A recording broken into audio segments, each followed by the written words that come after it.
let's do it with one of the all-time greats himself, and somebody who I'm thrilled to be able to call a friend, Bob Costas. How are you, sir? Good to see you, Bob. Hey, Rich. How you doing? I'm doing fine. I know you spoke about this subject matter at length yesterday, and I appreciate you taking the time to do so today.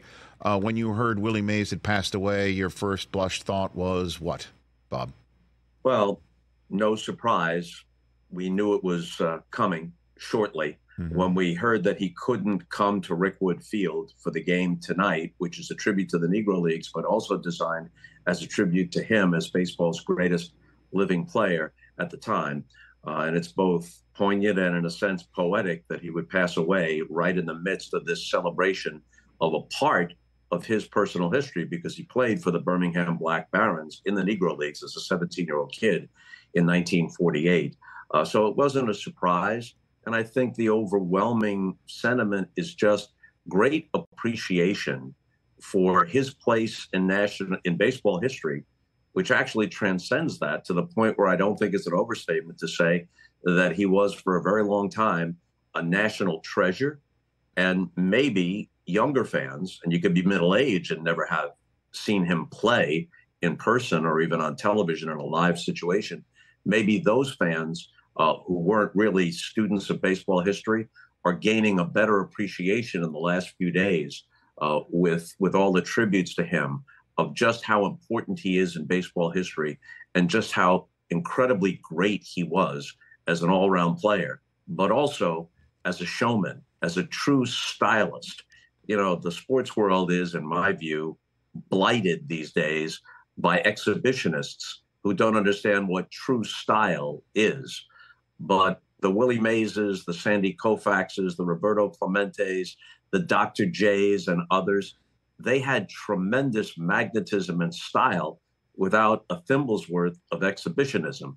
Everything Willie Mays did, not just the spectacular stuff, and there was plenty of spectacular stuff, but everything he did, even the way he fielded a routine fly ball and tossed the ball back into the infield, the way he trotted down to first base after a walk, everything about him exuded style and made you love baseball more than you might have before you heard of Willie Mays. And I know, again, your guy was Mickey Mantle, and that's famously known. And Willie Mays, I'd love to give you the floor on a little bit more as to what made him so great. We know his numbers, and we also know, he was the first recipient of the Commissioner's Award, which is now named after Roberto Clemente. So a great human as well. But why for those, as you point out, I'm in that middle-aged group that never saw him. Why was he so great? And he was just electrifying. And I think it was his first big league manager, Leo DeRocher, who actually coined the term five-tool play. I mean, the thought existed prior to that, but I think Leo was the first one to verbalize it that way. What are the five things that a position player can do? Run, field, throw, hit for average, hit for power. Willie Mays is a five-tool player, and he certainly was at the highest level of all those five aspects of being a great baseball player. And then on top of it, he was just so much fun to watch. He was just so charismatic. And he had a long career, as did his greatest contemporary, Hank Aaron. And here's a point I made in a few other places over the last couple of days. Something that really makes you, that I appreciate about the era of baseball when I was a kid and the one that preceded it. But I got to know Ted Williams and Joe DiMaggio and Stan Musial. And there's Willie and Mickey, two-thirds of the song that became popular some 3 years ago. Willie, Mickey, and the Duke, about the three center fielders in New York during the 1950s. You know, we're obsessed with rankings, and statistics help us with those rankings. But none of the great players of the 30s and 40s, 50s and 60s, maybe into the early 70s in the case of Aaron especially, their greatness, none of the greatness of any of them dims or diminishes the greatness of any of the others. You know, Ted Williams statistically was slightly better than Stan Musial, as incredible as Musial's numbers were. But Ted was the splendid splinter in Baltimore. Stan was Stan the Man in St. Louis. They're each great. They're contemporaries. They're distinctive. And DiMaggio, despite all the comparisons to Williams, DiMaggio is distinctive too, because he played center field, because of the way he carried himself. He's got the 56 games, same season, and Williams has the last man to hit 400. The three of them together are all great, but they're distinctly different. And if you looked at them only from the standpoint of, well, they're different only by degree, no, they're distinctively different. And the game would be poorer if you had two guys that were exactly like Ted Williams or two that were exactly like Joe DiMaggio. It's better that there were all those three players who were great in their own way and were received and celebrated differently because of where they played and other aspects of their personality and their biographies. Same thing true with Hank Aaron and Willie Mays. You can say, I think it's credible, Willie was the greatest all-around player. But Hank was probably a slightly better hitter than Willie. And then Hank becomes a civil rights hero because of what he faced and the dignity and decency with which he triumphed over it and faced it, the way he carried himself. So to many people, Hank will always be the authentic home run king. And then it's not a contradiction to say that Willie was the greatest all-around player. And Mickey Mantle, who I knew well toward the end of his life, it really bothered him that he felt he didn't fulfill his potential. His biography is as much about what might have been as what was. But that star-crossed aspect of his story makes him distinct. He might be the guy that most closely resembles the Roy Hobbs character in Bernard Malamud's novel and in the film that was made, Barry Levinson made, with starring Robert Redford, about The Natural. You know, it bothered Mickey Mantle a great deal that he played a few years too long and his lifetime batting average progressively went from 309 down to 298 because 300 meant something different back in the day. Analytics now poo-poo batting average, but it mattered to Mickey. But in the big picture, he still lives in people's imagination in a different way that Willie does, in a different way than Hank Aaron does. They're all distinctively great.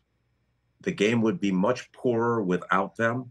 But if forced to decide which one was the greatest all-around player, I think the overwhelming consensus now is the answer to that is Willie Mays. Bob Costas here on the Rich Eisen Show. Do you have a good personal story of an interaction with Willie, Bob, whether it was in the meadow in Cooperstown now 7 summers ago when you went in for Ford Frick, or any point in the stadium where you were calling a game or hosting anything, Bob? Well, I spent some time not on the air with Willie. He was always very gracious to me, but I did a number of interviews with him, and one, perhaps the most memorable, was on HBO in a theater during the All-Star break. So there were, in the theater, there were current All-Star players in 2008, I guess it was, and also Hall of Famers were in the audience. Bob Gibson was in the audience. And something that was striking about it is that when Hank and Willie were introduced and they walked out on the stage together, everybody, all the ball players and all the fans in attendance, got up and gave them a standing ovation. The only guy who didn't stand up was Bob Gibson, because in his mind, they were still opponents. They weren't teammates, they were still opponents. And he laughed about it afterwards, because obviously he had fondness for them and he had respect for them, but it was just a matter of his own sense of himself that he's not going to stand up and give them a standing ovation. But the two of them together, whatever rivalry there might have been, and it was inevitable that there would be a rivalry, the two greatest National League players of their generation, but the two of them sitting in advancing age together and swapping stories, you could tell that they understood, even if they didn't verbalize it quite this way. One was great without the other. You know, we pushed each other to be as great as we possibly could be. And I remember at one point, Willie, who was a better storyteller, a more kind of bubbly personality than Hank, he said, you know, whenever I was in a slump, if we played the Braves, and Willie had that high-pitched voice, we played the Braves,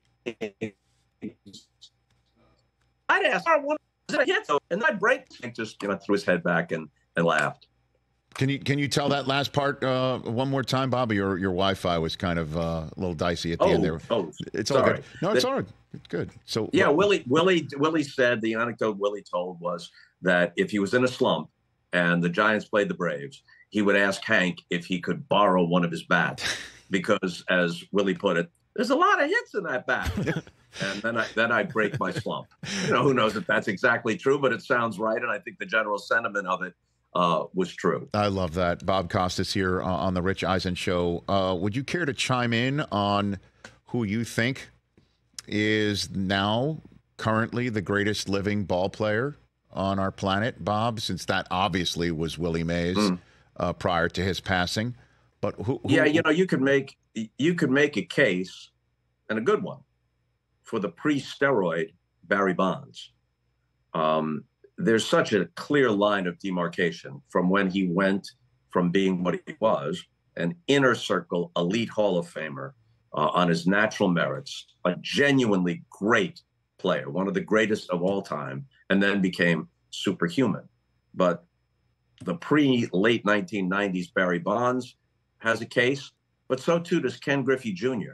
And maybe in a way, if you're looking for a comp for Willie Mays, because they were both center fielders, and Griffey was a fabulous defensive outfielder, wall scaling outfielder, and had 2 seasons where he hit more than 50 homers. Granted, it was a homer happy era, but he might have been in his exuberance. His nickname was the Kid, wearing the hat backwards.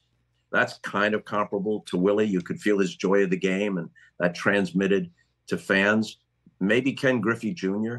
is the closest comp. And now Shohei Ohtani, whose resume is still building, but Shohei Ohtani is a unicorn in the history of baseball. We've talked about this before. Yeah, Ruth was a Hall of Fame level pitcher before he became exclusively a hitter, but he never did them simultaneously at his highest level. Whereas Ohtani, not this year because of the Tommy John surgery, but he'll be back next year. He's doing something at a high level in modern baseball that nobody has ever done. So I guess he's another guy you can make a case for. Joe Posnanski, whose opinion I respect, thought that maybe Rickey Henderson had been overlooked in this discussion, because Rickey was a speedster who hit for power. He stole more bases than anybody, was a factor every time he was on the bases. He was not a great defensive left fielder. I like pre-steroid Bonds and Ken Griffey Jr. for that answer a little bit more than Rickey Henderson. But I do think that Rickey Henderson, although he was the first ballot Hall of Famer, I think is undervalued in terms of where he falls somewhere on the all-time list, because he was an extremely impactful player every time he was on the field. Yeah, and I guess one must look for a multiple tool player to be a candidate for this conversation. I threw out the name of Pete Rose earlier in this program. Bob, what would you say about that? Yeah. There's a difference between iconic players, and Pete is on the short list of iconic players, and the greatest of the great. Would Pete have been, absent the controversies, a new unanimous first ballot Hall of Famer? Of course. He's the all-time hit king. I think he won 3 batting titles. He was a past MVP. He was an all-star as an outfielder, third baseman, second baseman, and first baseman, which is a distinctive thing. But he doesn't have the power of the guys that we generally discuss in this way. He doesn't have Ruth's power, or Mantle, or Mays, or Aaron, or Ted Williams. He doesn't fit there. And he wasn't as great a defensive player as a contemporary, to throw another name in there, like Roberto Clemente. And, Roberto Clemente is someone you can cite for the point that we were making earlier. Does Roberto Clemente have the home run totals of his greatest contemporaries? No, he doesn't. But he was, in his own way, about as distinctive as Willie Mays was. And then he was also the first Hispanic superstar, true superstar in Major League Baseball. And that gave him a real appeal to a certain portion of baseball fans. And then he dies young as a hero on a mission of mercy, taking supplies to earthquake victims in Nicaragua. So he has a place in baseball history and a place in the imagination that can't be matched by anyone else. Because like all the greatest, you think of actors or musical performers, you can have debates who you like better and how you rank them. But the Beatles are not the Rolling Stones, and neither of them are Bruce Springsteen. It's just, the world would be poorer if Bruce Springsteen set out to be Mick Jagger. Would also look weird, by the way. But anyway, I understand the analogy. Yeah, you know what I'm saying. Of course. Yeah. Bob Dylan has a place because of where he landed and the impact on society that he had. But if Paul Simon just wanted to become like 1A to Bob Dylan, then his career and the world would be the lesser for it. You know, you can appreciate them both for different reasons, and I think that's kind of what I'm attempting to say here about all the great ball players of the past. It wasn't just the statistical comps, as presences and as what they meant and as how they remain in memory. They are all distinctive. Bob Costas here in the Rich Eisen Show. Before I let you go, you're fresh off of calling Orioles Yankees. The best team that you have personally eyeballed through the first couple months of this regular season is which, Bob? Well, if the Dodgers, and so I haven't seen this yet really, because the Dodgers have pitchers who haven't come back yet. They're waiting on Walker Buehler. They're waiting. I guess he's come back in the last couple of days. I'm not really sure, but they're waiting on Clayton Kershaw, who they'll have to use in a different way than in his prime. They're waiting on a number of other people. Now Mookie Betts is out. Max Muncy was out for a period of time. But when you look at the Dodgers, it's hard to discount them. The Phillies have been tremendous. And the depth of their starting pitching and the quality of their bullpen, you just can't count the Phillies out. Now Garrett Cole comes back. He pitched 4 innings last night for the Yankees. Their starting rotation has been surprisingly good even without him. And now you add him to that, and Soto and Judge are as dynamic as any duo you could point to in Major League Baseball in the second and third spot in their lineups. And then the team you mentioned, the Orioles, they've kind of been under the radar outside Baltimore. But the thing about them is they were lousy for so long. They lost 100 games like 3 or 4 years in a row, not counting 2020 when they only played 60 games. But all that time, they had all those high draft choices, and they never missed on any of them. Their roster is filled with #1 draft choices, all of whom are contributors. So that team not only is good now, right on the Yankees' heels, playing better than .600 baseball, but it looks like they're going to be good for a while because they can hold that core together. And an interesting story about them is that in 2019, they used their #1 pick for Adley Rutschman, the great young switch-hitting catcher.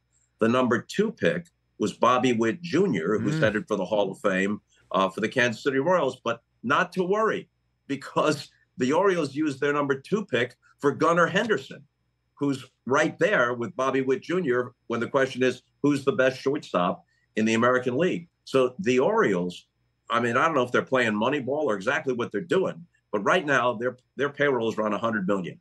The Yankees is over $300 million, and the Orioles are right there with them in the American League East. I look forward to seeing that all play out. Bob, I appreciate the time talking about this, and I miss chatting with you, and I greatly appreciate you taking the time. Thanks, sir. Thanks, Rich. Best to you and Susie. Right back at you and Jill. That's Bob Costas, everybody, right here on the Rich Eisen Show, the Hall of Fame. We're talking about other Hall of Famers. Catch the Rich Eisen Show every single day on the Roku channel, 12 to 3 Eastern, for free.